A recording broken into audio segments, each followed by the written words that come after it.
Hormuz প্রণালী আবারও বন্ধ ঘোষণা দিয়েছে ইরান। শান্তি আলোচনা এগিয়ে নিতে সুইজারল্যান্ডে যাচ্ছেন ওয়াশিংটন ও তেহরানের প্রতিনিধিরা। লেবাননে আইডিএফকে যুদ্ধবিরতি মেনে চলার নির্দেশ দিলেন প্রধানমন্ত্রী নেতানিয়াহু। যুদ্ধবিরতি চুক্তি হলেও এখনও নিরাপদ আশ্রয় খুঁজছে লেবানিজরা। প্রেসিডেন্ট ট্রাম্পের সিদ্ধান্তে ক্ষুব্ধ উত্তরাঞ্চলের ইসরায়েলিরা। ইসরায়েলি হামলায় দক্ষিণ লেবাননের সেনা সদস্য সহ অন্তত ৩২ জন নিহত। গাজা সিটিতে আবাসিক ভবনে ইসরায়েলি হামলায় ৫ প্যালেস্টিনিয়ান নিহত। মধ্যপ্রাচ্যের রাজনৈতিক অর্থনৈতিক সবশেষ খবরাখবর আপনাদের সামনে এক নজরে তুলে ধরছি আমি রেশমা আহমেদ।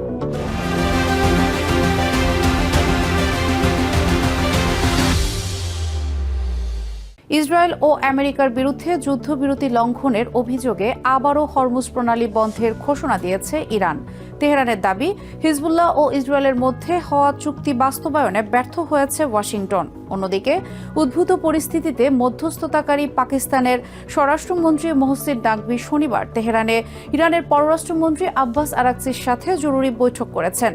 এমন উত্তেজনার মাঝেই তেহরান জানিয়েছে, থমকে যাওয়া আলোচনা পুনরুজ্জীবিত করতে সুইজারল্যান্ডে যাচ্ছে ইরানের একটি প্রতিনিধি দল। হরমুজ প্রণালীতে আবারও সব ধরনের জাহাজ চলাচল বন্ধের ঘোষণা দিয়েছে ইরান। শনিবার আইআরজিসির কেন্দ্রীয় সদর দপ্তরের এক বিবৃতিতে বলা হয়, যুদ্ধবিরতির প্রতিশ্রুতি লঙ্ঘনের জবাবে এই সিদ্ধান্ত তেহরানের প্রথম পদক্ষেপ। একই সাথে ইসরায়েলি আগ্রাসন অব্যাহত থাকলে আরও কঠোর ব্যবস্থা নেওয়া হবে বলে হুঁশিয়ারি দিয়েছে আইআরজিসি।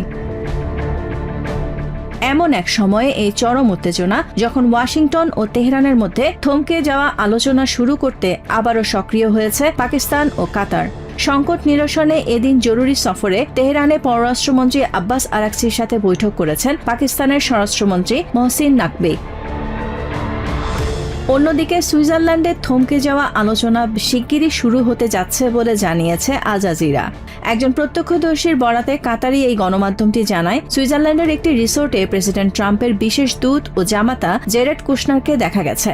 ট্রাম্পের মধ্যপ্রাচ্য বিষয়ক বিশেষ দূত স্টিভ উইটকফও ইউরোপের এই দেশটিতে অবস্থান করছেন বলে জানা গেছে।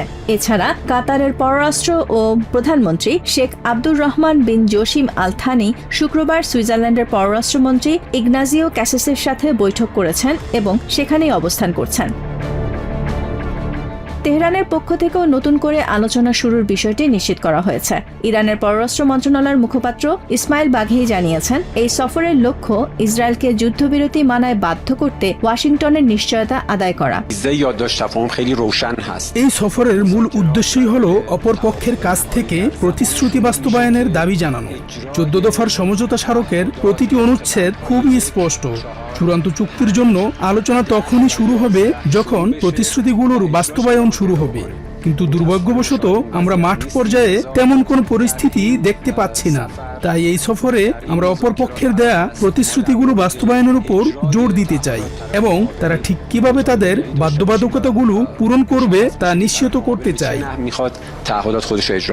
বাঘেইয়ের দাবি, প্রতিশ্রুতির সবচেয়ে গুরুত্বপূর্ণ অংশ লেবানন সহ সব ফ্রন্টে যুদ্ধ বন্ধ করা, আর তেহরান সেই প্রতিশ্রুতি মেনে চলেছে। কিন্তু অপরপক্ষ তাদের বাধ্যবাধকতা পূরণে ব্যর্থ হয়েছে, যা যুদ্ধবিরতি সমঝোতার সুস্পষ্ট লঙ্ঘন। ইরানি এই কূটনীতিক বলেন, ওয়াশিংটনের দায়িত্ব ছিল তাদের প্রভাব বলয়ে থাকা জায়নবাদী শাসক গোষ্ঠীকে লেবাননে যুদ্ধবিরতি মানতে বাধ্য করা। অকার্যকর রাখার জন্য আমরা এই চুক্তিতে স্বাক্ষর করিনি। মধ্যস্থতাকারীদের প্রচেষ্টা এবং ইরানের সদিচ্ছার কারণেই এই সমঝোতা সম্ভব হয়েছে। স্বভাবতই এটি বাস্তবায়নে আমরা সর্বোচ্চ চেষ্টা করব। তবে প্রতিশ্রুতি রক্ষা করতে হবে উভয় পক্ষকেই। তারা দায়িত্ব এড়াতে চাইলে ইরানও প্রয়োজনীয় পদক্ষেপ নেবে। ইসরায়েল তেহরান ওয়াশিংটনের এই আলোচনার অংশ না হওয়ায় তারা লেবানন ছাড়তে নারাজ। ফলে তেহরানের চাপের মুখে ওয়াশিংটনের মধ্যস্থতায় হিজবুল্লাহর সাথে তড়িঘড়ি করে পৃথক যুদ্ধবিরতিতে সম্মত হয় তেল আবিব। কিন্তু যুদ্ধবিরতি ঘোষণার পরও লেবাননে হামলা থামেনি। কার্যত এখন ইসরায়েল হিজবুল্লাহর যুদ্ধবিরতি কার্যকর করার ওপরই নির্ভর করছে তেহরান ওয়াশিংটনের অন্তর্বর্তীকালীন চুক্তির ভবিষ্যৎ। Nahid Sihan, TVN24 news desk. ইসরায়েলি সামরিক বাহিনী আইডিএফকে লেবাননে হামলা বন্ধ রাখার নির্দেশ দিয়েছেন প্রধানমন্ত্রী বেঞ্জামিন নেতানিয়াহু ও প্রতিরক্ষামন্ত্রী ইসরায়েল কাটজ। শনিবার ইসরায়েলি টেলিভিশন চ্যানেল 12-এর এক প্রতিবেদনে বলা হয়, ওয়াশিংটন প্রশাসনের সাথে সমন্বয়ের পর রাজনৈতিক পর্যায় থেকে এই নির্দেশনা দেওয়া হয়েছে। তবে যুদ্ধবিরতি মেনে চললেও দক্ষিণ লেবানন থেকে এখনই সেনা প্রত্যাহার করবে না তেল আবিব। এর আগে শুক্রবার হিজবুল্লাহর সাথে পৃথক যুদ্ধবিরতিতে গেলেও লেবাননে হামলা অব্যাহত রাখে ইসরায়েল। ফলে যুদ্ধবিরতি লঙ্ঘনের অভিযোগে আমেরিকার সাথে সুইজারল্যান্ডের আলোচনা স্থগিত করে ইরান, যা রবিবার পুনরায় শুরু হওয়ার কথা রয়েছে। এদিকে আইডিএফ জানিয়েছে, তারা রাজনৈতিক নির্দেশনা অনুযায়ী যুদ্ধবিরতি চুক্তি বজায় রাখতে প্রতিশ্রুতিবদ্ধ। ইসরায়েল ও হিজবুল্লাহর মধ্যে বহুল আলোচিত যুদ্ধবিরতি কার্যকর হলেও তা নিয়ে চরম সংশয় ও অবিশ্বাস প্রকাশ করেছেন লেবাননে বাস্তুচ্যুত সাধারণ মানুষ। এই যুদ্ধবিরতি আদৌ স্থায়ী শান্তি আনবে কিনা তা নিয়ে সন্দিহান লেবানিজরা। চুক্তি কার্যকরের ঘোষণা আসার পরও লেবাননে বিমান হামলা ও বিস্ফোরণের ঘটনা ঘটেছে। যুদ্ধবিরতি ঘোষণার পর স্বস্তির আশা জাগলেও বৈরুত থেকে এখনও নিরাপদ আশ্রয়ের খোঁজে ছুটতে হচ্ছে লেবানিজদের। অন্যদিকে উত্তরের সীমান্তবর্তী ইসরায়েলিরা বলছেন, যুদ্ধবিরতির কোনো বাস্তব রূপ তারা দেখছেন না। কাগজে কলমে যুদ্ধবিরতি ঘোষণা করা হলেও বৈরুতের এই অস্থায়ী আশ্রয় শিবিরে স্বস্তি নেই।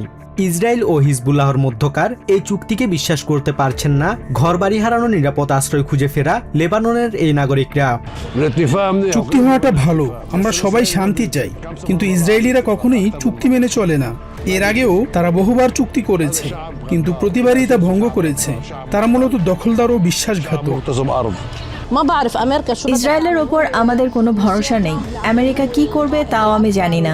প্রেসিডেন্ট ডোনাল্ড ট্রাম্প তো সবসময় নিজেকে বিশ্বের সবচেয়ে বড় নেতা এবং পরাশক্তি বলে দাবি করেন। আমরা আশা করি আমাদের বার্তাটি তার কাছে পৌঁছবে, কারণ তিনি বলেছিলেন তিনি লেবাননের সমৃদ্ধি চান।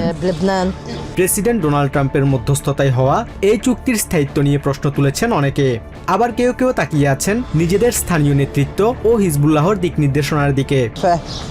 আমি ট্রাম্পকে বিশ্বাস করি না। আমাদের স্পিকার নাবি বেরি কিংবা হিজবুল্লাহ যতক্ষণ না আমাদের বলবে যে পরিস্থিতি নিরাপদ এবং বাড়ি ফিরে যাও, ততক্ষণ আমরা এই আশ্রয় কেন্দ্র ছাড়ব না। বাস্তুচ্যুত এই লেবানিজ নারী জানান, যুদ্ধবিরতি ঘোষণার পর তারা নিজ বাড়িতে ফিরেছিলেন, কিন্তু রাতভর গোলাবর্ষণের পর তারা আবারও বাড়ি ছেড়ে বৈরুতে আশ্রয় নিয়েছেন। অবিশ্বাস কেবল লেবাননের বুকেই নয়, উত্তর ইসরায়েলের বাসিন্দাদের কণ্ঠেও একই সুর। চুক্তি কার্যকরের নির্দিষ্ট সময়ের পরও সীমান্তে বোমাবর্ষণ এবং রকেট হামলার আশঙ্কায় বেজে ওঠা সাইরেনের শব্দে আতঙ্কিত সময় পার করছেন তারা। যুদ্ধবিরতি নিয়ে সংশয়ের পাশাপাশি উত্তরের ইসরায়েলিদের মতে প্রেসিডেন্ট ট্রাম্প তাদের হতাশ করেছেন। এই মুহূর্তে হয়তো সাময়িক একটা বিরতি চলছে, কিন্তু পরিস্থিতি এক মুহূর্তের জন্য স্বাভাবিক হয়নি। সব সময়ই এমন চলছে, আর এটা শুধু দক্ষিণ লেবাননেই সীমাবদ্ধ নেই। হিজবুল্লাহর পক্ষ থেকেও আমাদের দিকে আক্রমণ হচ্ছে, অথচ সবাই চোখ বন্ধ করে আছে। আমি জানি না ট্রাম্প কেন আমাদের উপর ক্ষুব্ধ হয়েছেন। তিনি নিজের অবস্থান বদলেছেন, ফলে আমরা এখন বিপদে আছি। যুদ্ধবিরতির ঘোষণা শুনে আমরা বেশ আনন্দিত হয়েছিলাম, কিন্তু সত্যি বলতে তেমনটা ঘটেনি। সারা রাত আমরা বিস্ফোরণের শব্দ শুনেছি। এসব অঙ্গীকার কেবলই ভাকাবুলি। আমরা শুধু চাই আমাদের সেনারা নিরাপদে ফিরে আসুক এবং এই যুদ্ধ থামুক। যুদ্ধবিরতি সত্ত্বেও লেবাননের সামরিক অবস্থান ধরে রাখা এবং অভিযান চালিয়ে যাওয়ার ঘোষণা দিয়েছে ইসরায়েল। ফলে ওয়াশিংটন ও তেহরানের কর্মকর্তাদের মধ্যস্থতায় হওয়া এই যুদ্ধবিরতি বাস্তবায়ন মাঠ পর্যায়ে কতটা সফল হবে তা নিয়ে বড় ধরনের অনিশ্চয়তা রয়েই গেছে। Basudeb Nath, TVN 24 news desk. হিজবুল্লাহর সাথে যুদ্ধবিরতির চুক্তি সত্ত্বেও দক্ষিণ লেবাননে ইসরায়েলি বিমান হামলায় অন্তত 32 জন নিহত হয়েছেন। শনিবার লেবাননের রাষ্ট্রীয় বার্তা সংস্থা জানায়, যুদ্ধবিরতি লঙ্ঘনের এই নতুন হামলায় নিহতদের মধ্যে 2 জন শিশু, তাদের বাবা মা এবং লেবানন সেনাবাহিনীর একজন সক্রিয় সদস্যও রয়েছেন। এদিন ভোর থেকে সকালের মধ্যে টায়ার জেলার বাড়ির শহর নাবাতিহ প্রদেশের আরব সালিম দেইর আল জাহরানি এবং কাফর রুমান এলাকায় এসব বিমান ও ড্রোন হামলা চালানো হয়। এসব হামলায় বেশ কিছু আবাসিক ভবন ধসে পড়ার পাশাপাশি ধ্বংসস্তূপের নিচে অনেকেই আটকা পড়েন। বেশ কয়েকজন নিখোঁজ থাকায় নিহতের সংখ্যা আরও বাড়তে পারে বলে আশঙ্কা করা হচ্ছে। এর আগে শুক্রবার যুদ্ধবিরতি ঘোষণার পরও ইসরায়েলি হামলায় প্রায় অর্ধশতাধিক লেবানিজ প্রাণ হারান।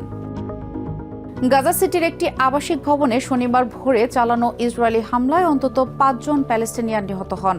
আল শিফা হাসপাতালের চিকিৎসকদের বরাত দিয়ে প্যালেস্টাইন বার্তা সংস্থা ওয়াফা এ তথ্য জানিয়েছে।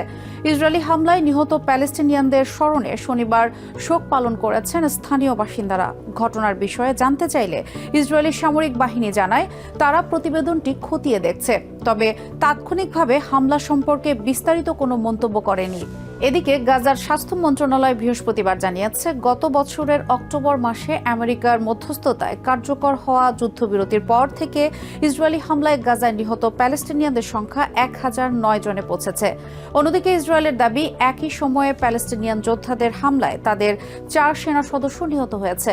গাজায় যুদ্ধবিরতি কার্যকর থাকলেও বিচ্ছিন্ন হামলা ও সহিংসতার ঘটনা অব্যাহত রয়েছে।